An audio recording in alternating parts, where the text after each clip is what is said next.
Hindi pa rin umuusad ang impeachment trial kay Vice President Sara Duterte habang nasa kamay na ng Senado ang Articles of Impeachment. Makailang ulit nang ipinaliwanag ni Senate President Francis Jesus Cordero na kailangan pang formal na buksan at aksyonan ang pag-uusap nito ng mga senador sa loob ng plenaryo. Ngunit dahil nakareses ang Kongreso simula pa February 8, target itong masimulan sa pagbabalik sesyon sa Hunyo. Habang posible ring umusad dito ng mas maaga pa kung magpapatawag ng special session si Pangulong Ferdinand Marcos Jr. na una na ring nagpahayag ng pagtutol sa pagtutuloy ng kaso. Ngunit kung magsisimula na ang impeachment trial, ano nga ba ang proseso at mga posibleng mangyari? Kung pagbabatayan ng panukalang kalendaryo ng impeachment trial na inilabas ng Senate President, sa unang araw ng pagbabalik sesyon ng Senado sa June 2, nakatakdang ipresenta ang Articles of Impeachment ng mga congressmen na tatayong prosecutor o piskal sa paglilitis. Sa parehong araw din inaasahang aaprubahan ang revised rules of procedures on impeachment trials. Isang bagay ito na nakasaad sa aming rules at sa rules ng Estados Unidos kung saan kinopya ang rules on impeachment. In other words, babasahin man lamang yung mga allegations sa plenaryo para formally ay maging parte ng records ng Senado ito. June 3 naman magko-convene o titipunin ng impeachment court at manunumpa ang mga incumbent o kasalukuyang nanunungkulang senator judges.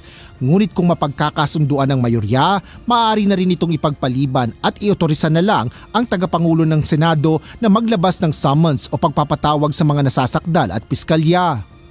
June 4 naman tinataya ang pag-i-issue ng summons una kay VP Sara na bibigyan ng 10 araw para tumugon na susundan ng sagot ng prosecutors sa loob din ng 10 araw.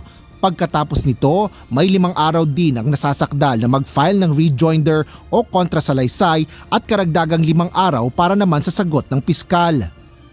Lahat ng senador ng 19th Congress ay mag-o-oath. Dahil ang termino nila ay matatapos sa June 30 pa lamang. Ano man ang mangyari dun sa 7 reeleksyonista kaugnay ng darating na eleksyon.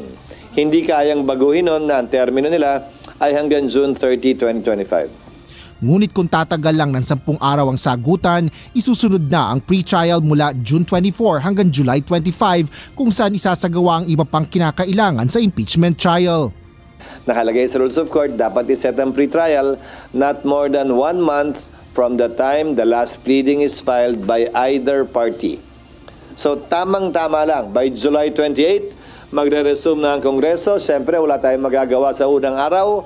July 29, inaasahan namin na susumpa ang 12 bagong senador na magiging bahagi ng 20th Congress. Maliban dun sa unang 12 kami na sumumpa na, hindi naman na kailangan sumumpa pang uli. At inaasahan namin na sa susunod na araw, July 30, kung yan ang mapagkakasunduan ng mayoriya, ay magsisimula na ang paglilitis o presentation of evidence. Nilinaw naman ni Escudero na panukala pa lang ang kalendaryong ito na tatalakayin at pagpapasyahan pa ng Senado kapag nag-resume na ang plenaryo. Ito ay para lang anya magkaroon na ng ideya ang mga kinauukulan upang makapagtimbang habang sila ay nakarises kung ano ang gusto nila at pasya kaugnay nito.